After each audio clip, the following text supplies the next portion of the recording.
All right, you got it. You got it. Cool. And he's got a microphone. He's Got a ready to microphone. go. Do I need to hold that? Or? Yeah. Yes, you do. Oh, right up to your mouth, like that. No. I mean, you can if you want, Gary. It's up to you, buddy. I would have thought radio would be instinctive to you. No, I did mostly non-radio, just private appearance, stuff like that. Yeah. Oh, okay. I actually tried out for radio one time. They had a radio station in Tampa, and they did a guest DJ thing. It was a rock and roll station. I don't remember the call letters of it. But I made out this little form. You had to send in a form to say why you wanted to be the DJ. And I put down stupid stuff. I love wearing headphones. I'm left-handed. Oh, nice. Just stupid Most stuff that of us didn't are. apply to anything. Yeah. And anyway, so they gave me the spot. Oh. And I went down there, and I was horrible. I was absolutely Same. horrible. Yeah. And it ended my radio career right then. Practice makes perfect. Now, what do they usually do when you go up to a stage, Gary? They introduce you, which is what we're going to do right now. Yeah, we just picked up right in the middle of a conversation, didn't we? Yeah, we're family. So let me reset for a lot of our friends that joined the Kid Cradick Morning Show family in the last 10 years. The reason why the show is called the Kid Cradick Morning Show is because the man who started this show is Kid Cradick. He started it way before I was here, before Al was here, before Kelly was here, and way before Justin and Anna were here. And he unfortunately passed away 10 years ago. While we were while we were at a golf tournament for his charity that he started called Kids. And you can actually win a car with Kids. More on that later. But we became extremely close with Kid because he was our mentor. And after he passed away, we kept in touch with his brother Gary. Or I did a lot. Mostly on Facebook, because Gary reminds me a lot of Kid. And in the best way. In the best way possible. I do appreciate that Gary's disclaimer, like, yeah. is this a compliment? Slightly better looking, Gary. Let's get ready to look for the exit. But we thought since we took this family vacation and we came out here we're in Pinellas County, right, Gary? We are in Pinellas County. And Kid often said he was the speed skating champ of Pinellas County. Again, we don't no do fact checking, please. Okay. A big old smile on his face right now. I know he could run fast when the check came at the restaurant. Right. But we figured it'd be a nice little full circle moment to have you join us because you still live out here. I do. And we reached out and we said, hey, Gary, we're going to be in town for the week. Would you mind coming down and chatting with us and reminiscing about Kid? And you said, when I'd be and where? honored, yeah. Well, it's an honor for us. It is. But I also asked how much it paid, and you guys never respond. He's honest. Boss Man George left today with the checkbook. So Yeah, doggone it. You heard Gary was Interesting coming. timing. A couple of days ago, actually. So, Gary, how'd you meet Kid? My mom brought him home from the hospital, and he was really young back then. Yeah. How old was he, you think? 8, 9 hours, I think. Something like that. I didn't like him right off the bat. Yeah, I feel you. Because how much older are you than Kid? 5.5 years. Okay. Oh, wow. I like how we're still doing the kids thing, like, what, 5.5 years? Yeah. That half Five year- going- that five half going year on six. counts. Going on Yeah. six. Yeah. 39 months. There you go. There you go. How many? You guys had 3 boys in the family. Yeah, we both had my brother Kid. We both had an older brother Lynn, and he lived in Austin. And then my sister Jan lives. She still lived here. She just passed away about 6 months ago. Yeah, Oh, my gosh. Sorry About for your 3 months loss. I ago, did not sorry, know yeah. that, sir. In fact, I've lost my older brother as well. I'm the last of the family. The last Yeah. Cradick. Right. Wow. The last That one. was kind of tough. But we were a really great family together. We all just, loved each other. We all enjoyed the humor each other has, stuff like that. And towards the last part of the kid's life, my older brother Lynn, who lived in Austin, I would fly out to join them from Florida, and the 3 of us would hang out and do stuff. What kind of stuff do you guys do? Well, Because we went to, they had I can't think of the name of it, in Dallas, they had a huge Halloween street party. the gay parade. Yeah, I think that was Yeah. Block, Yeah. that's a block party. Yes, All right. block party. And here's Justin to tell you. And that was a blast. We just had such a great time at that. And we go to restaurants, and he didn't have a reservation, and they turned him away. And my older brother and I would laugh. He's such a big celebrity. That kind of stuff. But the 3 of us together, we could finish each other's jokes and stuff like that. Yeah. And someone would say one thing funny, and it would go on for 10 minutes with each one of us contributing something to the joke. We all had that same type of sense of humor. And I guess it came from my mom and dad. And it was just, we were just a fun family to grow up with and sarcastic to each other and stuff like that. So, All of you in entertainment, because Lynn played the guitar, one of the most amazing guitar players ever. yeah, he That I was a met. great guitar player. He sure was. Kid and he ob- played saxophone, too. And saxophone. Kid, obviously, on the radio. right? And Kid played keyboard, too. Decently, Wow. yeah. Yeah. Self-taught, right? Yeah, he's self-taught. The reason he got self-taught was the same way I got self-taught. I played keyboard, too. And Yeah. I used to play trumpet in a band. And when we were growing up, my sister, at that time, a lot of girls got piano lessons. So we had a piano in our home. And everybody learned how to play the piano except my sister. So the piano was there, and it was funny because we came from different eras. So I would play something on the piano, maybe from the Allman Brothers or Leonard Skinner, and Kid would get on there and play Kiss, different stuff like that. So that was always fun. So we all just had a musical family. We all loved the same kind of music, pretty much. Now, could Kid actually play complete songs, or could he just play like the intro and maybe the first 20 verse? seconds. Because we would go into a hotel, right? Say here in Disney, here in Florida somewhere, and Wherever we are. wherever we are, and We're at Trade Winds Thank Island you. I'm Resorts so on sorry. St. Pete Beach. So he would go in and see a piano in a hotel lobby and just start playing. It wouldn't be like the first 4 phrases of Sweet Home Alabama, would That it? was yes, it would. Well, Always. because that's where I ended as well. The song is way too long. It should only last for like 45 seconds, and then you go to the next song. That's right. So I play the same way he does. Yeah, Yeah. we play that first part, and then we move on to our next biggest hit. Well, Gary, you forget it's also he screws up the first couple times he tries, and then he gets it right. Yeah. That is true. But I was telling Gary that it take you a long time to. Was it cool for you to come out here and meet us? And you said you used to come out here and work. I did. You did I was in the private party entertainment business for almost 30 years. Ow. And I would do, all sorts of wedding. I do stand-up. I do emceeing. I do a little bit of everything all in one act. You were in the entertainment business just like your brother. Yeah, actually, it was. Yeah, mine was live. I could never do what he did. I actually had a radio experience that was horrible. I was on the radio as a guest DJ, and without an audience there, I didn't know if I was funny or not. Oh, wow. Yeah, so and it was funny different. because when I did events down here, especially here at the Trade Winds, I was down here a lot. This is a great place. Did a lot of corporate stuff down here, and people would come down there and they would know my name, and they go, "Oh, are you Kid Cradick's brother?" Whoa. And I would go, "Does he owe you money?" He was asking. And if the answer was no, then I would tell him, yeah, I'm his brother, stuff like that. But we had quite a few, that happened quite a few different places, not just here at the Trade Winds, but other places in the area where I never realized he was that well known. Our family really, because we didn't hear him on the radio. Right, he was not on here. No, Right. he wasn't a broadcast down here.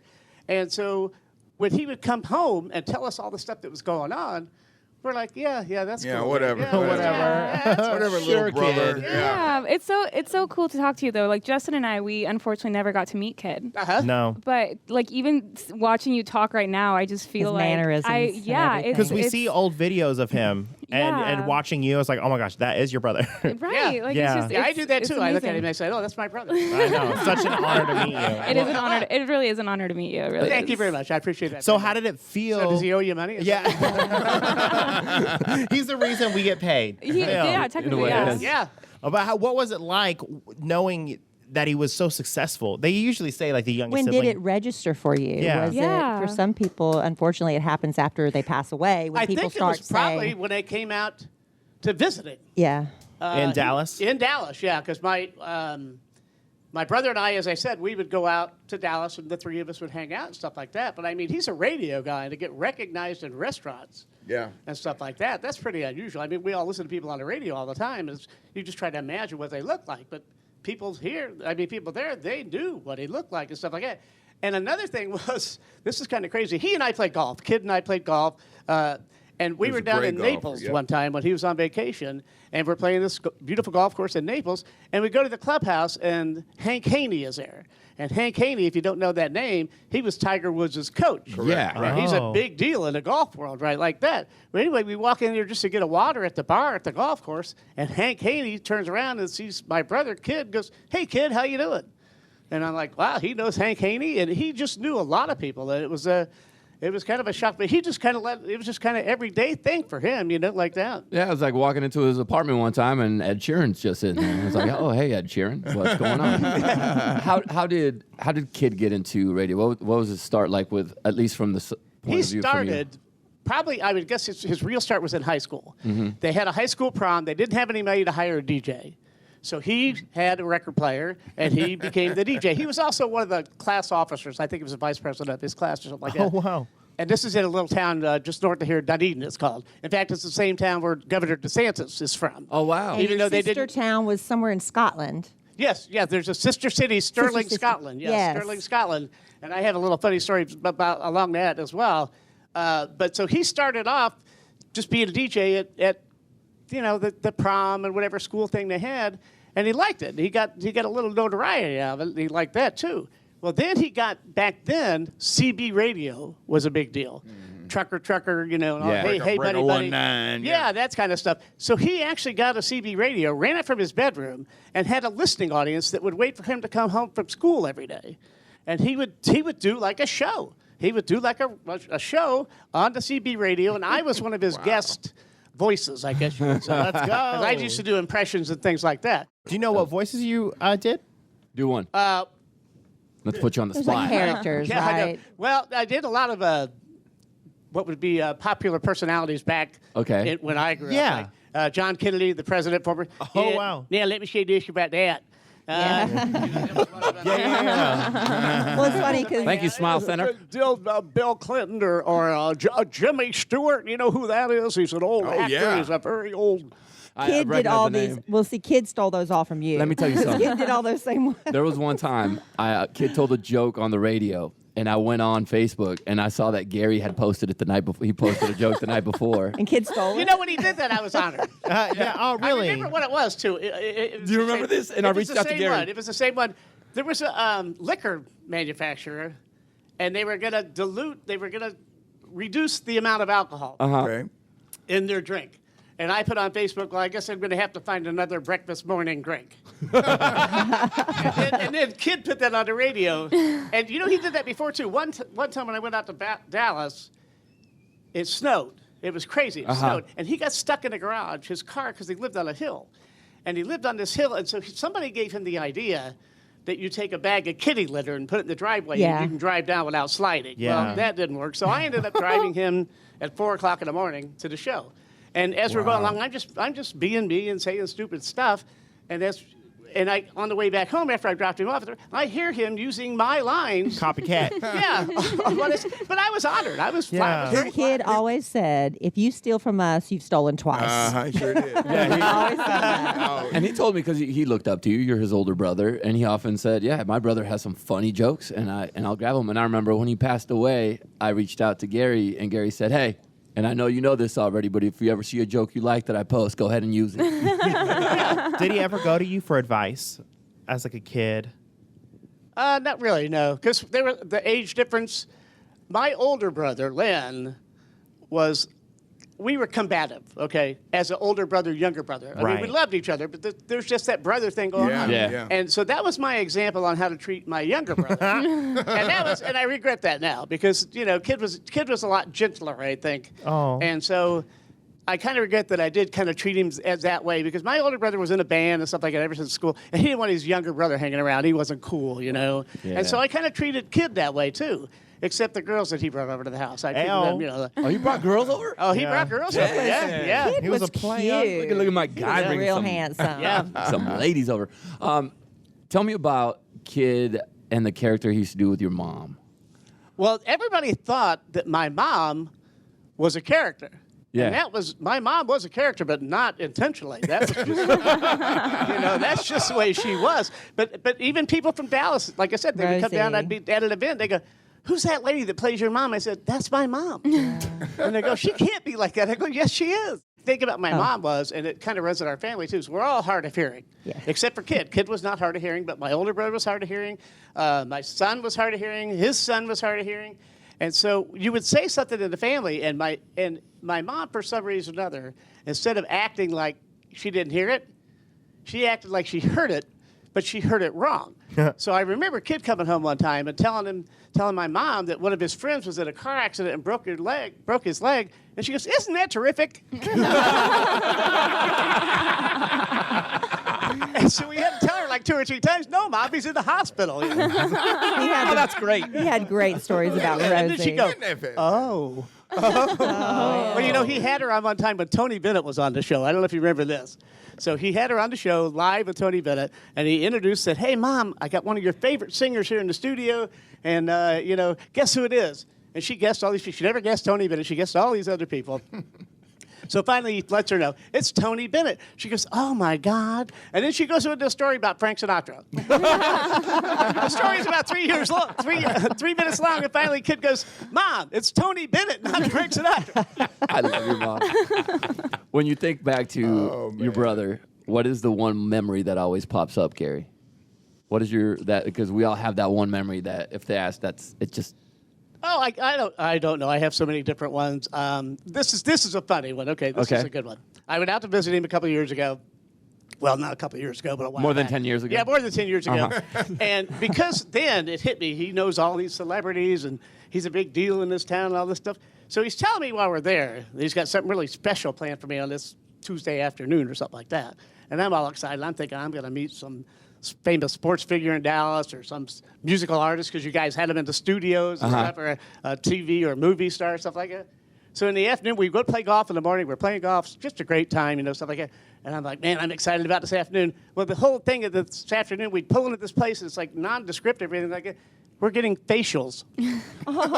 Yes. Kid and I are getting facials, and I'm like, I hope it's a celebrity that's doing my face or something. This is kind of disappointing. Well, how did your skin feel afterwards? Oh, it was wonderful. Yeah, Like a newborn baby. It was. Yeah, it was. I did it that one time. It was. Yeah, but Never done it again. But I'm not one of these people that like other people touching me that much. I know. So keep that in mind. Sorry. I'm over here grabbing your arm. Get your hands off me. No, it's just I'm not like people like back rubs and stuff like that. I'm not one of those. I'm not one of those. Did you ever My wife loves that stuff. Ever get a pedicure with him? No. Did he get pedicures? Oh, Well, he should have gotten more. That's a Cradick trait right Yeah. there. He should've the gotten Cradick more. toes. He definitely had some talents We on come him. from a long line of Romanian wolf people. Yeah. Oh, we never got to the story about. How we got radio stuff? No, the sister city.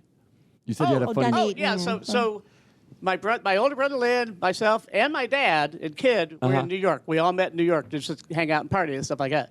So when my older brother and kid got together, they didn't really grow up together too much because my older brother moved out of the house at a young age, and he graduated high school and stuff like that, and then he went up to a career. And so when they got together, they were kind of still exploring each other. So those two kind of talked, when we got together like that, they kind of talked more together than I talked with them, stuff like that, which didn't bother me because I didn't listen to either one of them. But so we were in this Irish bar, and the bartender comes over right at the bar. The bartender comes over, what you want to drink? So kid and my brother both order an Amstel Light. Well, it's an Irish bar, and they didn't have it. So the bartender's trying. It's kind of loud in there anyway. So the bartender's telling them, we don't have Amstel Light. And they're both ignoring. I'll say, I'll have a Bud Light. So bartender takes off, comes back, gives me my Bud Light, and they look at him and go, we'll have Amstel Lights. And then they turn away and start back to their conversation. And the bartender's like, I don't have Amstel Light. They didn't hear him again. So then it came back, and then my kid says to me, that's a horrible bartender. He says, we've asked him 3 times. 3 times for Amstel Light. I said, kid, he doesn't have any Amstel Light. He's told you that 3 times. So then we ended up closing that place down. And this is another thing about my brother being so well known. We walk into this bar in New York, and there's a guy at the pool table. Hey, kid, how you doing?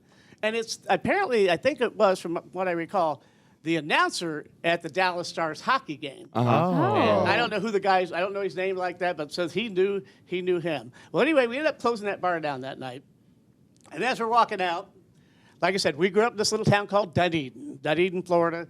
And there's also a town called Dunedin, New Zealand. Okay, yeah, but for some reason or another, Dunedin, Florida is a sister city of Stirling, Scotland. So even like I was in high school band, we all wore kilts. So the whole thing, and they do a Scottish games in Dunedin and stuff like that. But so as we're leaving and walking out, my brother, kid, starts talking to this guy out in front of the bar. Kid talked to everybody all the time. Yeah. And so he says, hey, man, where are you from? And the guy goes, Dunedin. And so kid starts rattling off all these names of these people in Dunedin in his hometown, and the guy don't know any of them. And he's going, no. He said, do you know these guys? No. Do you know Lynn? No.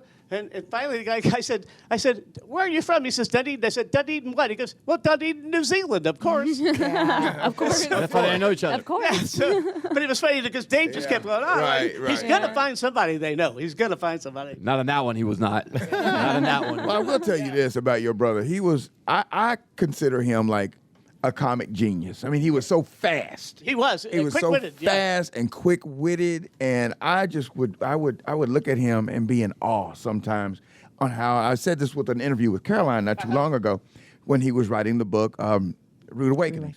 He would try to write a chapter every night, but if he forgot to write the chapter the night before, he would go in during a commercial break, during like 5 or 6 minutes. He would go in and have a Diet Coke and a Marlboro Light, and he would bang out a chapter, and Kelly would read it, and it would be hilarious. It wouldn't just be he just wrote something. It would be hilarious. He was a comic genius. And talking to you, I can tell it. Like you said, It runs in the family. In the family. It talking Yeah, at the dinner table, somebody would say a one-liner, and somebody would come right back with another one. And even my sister and my mom. It was all like that. It was just banter all the time. It's a muscle you guys had. Would you get a lot of the humor from your mom, your comedy? Both of them, my mom and my dad. dad. My dad was funny. My dad was more sarcastic and kind of a straight thing. He would say very dry, very dry. My mom was kind of like me, just like that, so, outgoing and chattering all the time and stuff like that. That's amazing. But my mom could make faces and stuff like that, and she'd do them just to have people laugh at her and stuff like that. She was great with the grandkids. Great with the grandkids, yeah. I'm glad we got to talk to you, Gary. This is awesome, man. I'm loving this. Yeah, These 10 years absolutely flew by, and I told this to Caroline when Al and I talked to her. But when we do the show, we constantly think about her, but we also think about you. Yeah. Because we want to make sure that we're doing it right for Kid and Well, I your appreciate family. that, yeah. And we appreciate you being so supportive. But this is a funny little thing to happen. I used to do Kid's voice, and I used to do Kid Cradick on the radio. Yep. And kind of eerie. And so I would call my sister, and I would say, her name is Jan. I go, "Hey, Jan, it's Kid. Oh my God. That Gary's really screwing up." And I go, and I'd ask him, what did he do to you? Like, and she'd be like answering. And so she's telling me what a bad guy I am. Because she thinks it's Kid. So you got intel. That voice thing happened another time. This is good. I went to Dallas years ago, and Kid and I are standing outside in the Galleria or set up. That's a mall. So we're in the Galleria, we're chatting, standing next to each other, chatting and stuff like that. And Kid was saying something, and a guy walks by and he goes, "I know that voice. You're Kid Cradick." And Kid points to me and says, "Hey, Kid, he recognized your voice."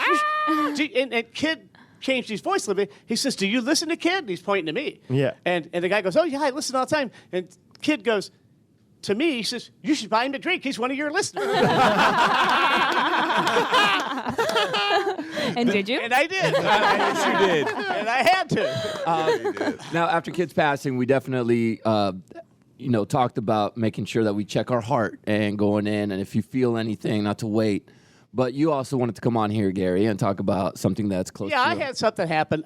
The last 10 years for me have been kind of hard in different ways. First with Kid's passing, and then like 3 years later, my older brother passed away as well. He had passed of cancer.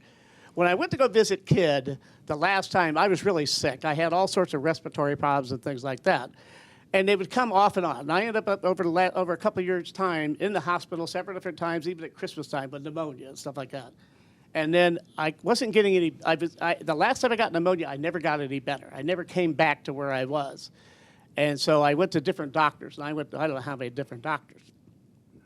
And I finally went to Tampa General Hospital, which is the biggest, best hospital over where I live.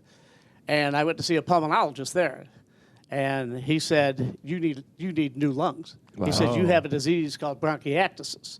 And he says, no medicine's going to help you. The only thing is going to help you is if you get these lungs. And if you don't get these lungs within 6 months, he says, you're not going to be here anymore. Wow. And that was at Christmas time. So that was my Christmas present. I mean, I went home and I'm like, oh, man. I never thought it was going to be that. I always thought, I've got to go to Tampa. They're going to say, oh, you've been on the wrong medication all this time. Here, this is going to help And you're fixed. Yeah, and you're better. So anyway, that started my journey to a double lung transplant, which I had in April 4/20. Yeah, isn't that wild? Yeah. 4/20/17. And I asked my pulmonologist doctor, I said, you know what 4/20 means? And she didn't have a clue. She didn't have Oh, really? That's a good no, doctor. She didn't. No, Yeah, she should know. Yeah. That's a smoker's holiday. Yeah, so anyway, I started a transplant journey, I call it at that point. And I went to Tampa General where they diagnosed it. Well, I got partway through of all the tests. They got to test every organ on your body and all this stuff. And I got just partway through, like 3 weeks into it, and they closed the transplant system down at that hospital. They closed the whole thing no. down. So I go back to my pulmonary doctor in Tampa, and I said, okay, now what do I do? He goes, we're going to send you to Shands Teaching Hospital, which is up in Gainesville, Florida, where the Gators are, stuff like that. Okay. And it's a teaching hospital. It's supposed to be really good. I get up there, and they said, well, yeah, we can transplant you, but it's going to take 2 years because you have some infection, and what we have to do is make sure you get rid of that infection and then test you 1 year after that to make sure it's still gone.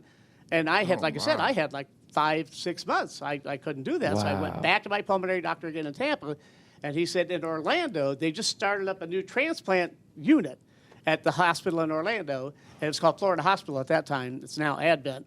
But so I went there, and they checked me out, and the doctor there says, okay, we'll take you. We'll worry about that bacteria thing later. We'll get you transplanted and stuff like that. Well, this is kind of funny. I don't know if I should tell you this part or not. Oh, but- transplant you humor. should. Oh, good. There we go. Okay, so I feel it really. When it starts with, I don't know if I should tell Yeah. you this. It's always good. It's Yeah. always Yeah. So during that holiday, after I found out, I was really depressed, as you can imagine. I was really bummed out and stuff like that. A transplant is a scary word. It's a very scary word because you might not come out. I mean, that's the reality of it, And so I couldn't eat. I couldn't do anything and stuff like that. And I had a friend of mine, and she gave me some of these gummies. The 420 gummies? Yeah, 420 gummies, yeah. I don't think there were 420 of them, but there was a lot. So I did a couple of those, and I did that before they started testing me at Tampa General. Oh, wow. Yeah, and so anyway, so they make you go talk to the I don't know why it's a psychiatrist, or psychologist, and they ask you to use marijuana. And I used to smoke pot years ago, back in those days and stuff like that. But I hadn't smoked in so long because my lungs were horrible. Right. And so I'm like, so I said, no, I don't smoke marijuana. And I think that's exactly what I said. I don't smoke marijuana. So, but he didn't. He asked, do you use cannabis? And so anyway, I go through some of the tests, and then they call me in this little room, and they said, Gary, he said, got some bad news for you. And I said, what's that? And they go, well, you tested positive for cannabis. How? That's what I said. Did you ask? Yeah. Did you say what disease is that? That's what I said. I said, that can't be possible. I said, I haven't smoked pot in several years, stuff like that. And then all of a sudden they went, oh my God, those gummies. And my wife's there with me. She goes, gummies. I'm like, oh man. Oh, no. And so then that's what they told me. They said that, well, we're going to have to wait 6 months, but the next month the whole unit closed down anyway. Oh, no. So when I go to Orlando, my third stop on this journey, I get to Orlando, my doctor's there, pulmonary doctor. She takes a snip of my hair to test it. She asked me, she said, have you done any since that test positive? I said, no. So she took a snip of my hair. So it's always been a joke between my pulmonary doctor and myself about, her hair cutting service and stuff like that, how expensive it was. Right. Yeah. But so anyway, I got into that program, and they had me start back near my home exercising because you need to build your body up. Yep. This is a very big operation. And so I did that, and as the closer date got to when I would sign up for the National Registry, you can't get a transplant without signing up for a National Registry. So I finally, about a month before I was actually transplanted, we moved to Orlando, where the hospital was, because you have to be within a 2-hour range. Just in case. Yeah, just in case they call you, because Yeah. many times in a transplant, they'll call you and then it won't work out. The lungs don't fit, or heart, kidney, whatever. What size lung are you? 8B. Oh, cool. Actually, I had you like at a 7A. I had you like at a 7A. Yeah. For the double width. Yeah. But you and I might be related because my donor's name is Miguel. and I know you're from Mexico. So we might be relatives. I'm not sure. Yeah, we're lung relatives, dude. You never know. So anyway, That might be the it funniest all thing went I've heard all along. day. It all went along, and everything was fine. I had to exercise over there, stuff like that. So one day after I moved to Orlando, I'm going to the hospital to work out at the rehab, what they call the rehab center. It's just getting me ready for the surgery. And on my way into the hospital, I get a phone call. And it's my coordinator. The night before we had signed up for the National Registry, it's my coordinator. And she says, Gary, where are you? I said, getting ready to go into rehab at the hospital. I thought she was checking up on me. Making sure I did. She goes, get out of there, go home, get your stuff. They tell you to get a bag ready to go to the hospital. Get your stuff. We got lungs for you. This is the day after I signed up to be and by that next morning, I had 2 new lungs. Wow. Oh, wow. That didn't take long. I have never heard of anybody I've never heard of anybody else that had Wow. that experience. God is good. Then- God is good. And I think it's just, Wow. I thank God. I think it was just the third place was just meant to be. My doctor was great. I got turned down the other two. This one I got in, and I got in immediately. And Wow. But Yeah. most importantly, this happened because somebody donated their lungs. Yeah. Yeah. And so please, Miguel. Sign up. To be a Miguel, donor. shout out to Miguel, my Yeah. probably cousin. Maybe uncle. We don't know. Yeah. But if it weren't for Miguel, Yeah, there would be no that's true. Gary. I was talking to my surgeon, and I thought, I'm a big deal. I'm in the hospital. I got 2 lungs, and stuff like that. They make you do laps. They make you do laps around the floor, and if you don't do up to 21 laps, they're not going to release you. So every day the surgeon comes in, how many laps you do today, stuff like that. And I said, well, I said I did 3, but usually at that time, I needed help because I had all these bags and stuff attached to me. I had Yeah. a pole, IV. Yeah. I had boxes attached to me that were draining fluids out of my body. And so Yeah. it's just hard to even sit up in bed, much less walk around the hospital. Yeah. Do you remember like how it felt to take that first breath with the new lungs? That's an amazing question because when I woke up, I didn't think I was transplanted yet. Oh, wow. It Whoa. worked that well? I woke up in this little room. It was ICU. I found out later. And I'm looking up, and I'm strapped down to the bed. And I'm looking up, and the nurse comes in, and I'm trying to talk. She can't understand me. So my wife comes in a few minutes after that. I'm in recovery, basically. Were you speaking Spanish? Is that what Yes, you I said? was, Okay. yeah. Thanks, Miguel. That's why she didn't understand me. Yeah. But she said I was a lot more attractive. So she comes in, and there's a clock in there. And I asked her, I said, what's going on? What's taking so long? And she goes, what do you mean? I said, when are they going to do the operation? Why am I still here? Because I thought I was still in the prep room, Yeah. know? And she goes, you're already done. I said, I'm done. And I didn't have a cannula in my nose, with the oxygen thing. Yeah. I didn't have Yeah. anything down in my mouth. And it was just like, wow. I could not believe it. The funny thing was, in this little room, you're all doped up, which is, I recommend Gummies. I recommend Back to the it. gummies. If you're going to get a lung transplant, do that. Take as much as you can. But they had the ring around. I guess it used to be like 2 beds in that room. So they had that curtain with the little Yeah. hanger things. Yeah. So I'm looking up there at these little hanger things on the ceiling, and I think they're letters of the alphabet. And I'm trying to figure out what they're saying. So my wife comes in, what's that spell? She goes, those are the hangers from the curtain. Well, Gary, we're so glad you found those lungs. I am we too, are. yeah. You're, Thank you. you're a breath of fresh air. Yes. Thank you. Thank you. Here's to a lung life. I like that. I But like that. thank you so much for coming by and chatting about Kid and spreading the word about organ donation. Yeah. Yes, everybody, please, please take that few minutes it takes. I know there is a stigmatism that said, people are going to be afraid that they're going to shut off the patient when he's dying but not dead, and that's not the way they do it. They don't do that in there, and it's a very honorable thing to do. And I just can't say enough about it. I'm on my 6th year past transplant. All right. I would have been dead. Be honest Yeah. with you, I would have been dead. And in that time, I have a grandson, which Yeah. I never would have seen. awesome, man. I'm doing things now. I'm traveling. I feel great and stuff like that. So I'm just I amazing. appreciate the opportunity to talk about that as well. Your family, and I hope that if we're ever nearby, that you stop by again and Oh, chat I would with the love show to. anytime. I would love to. Yeah. Give it up for Gary Cradick, everybody. What a stud. Now, do I get paid by the minute for this? Yeah, we'll get back to you on that. I want to get paid by the word for as much as I talk. Right.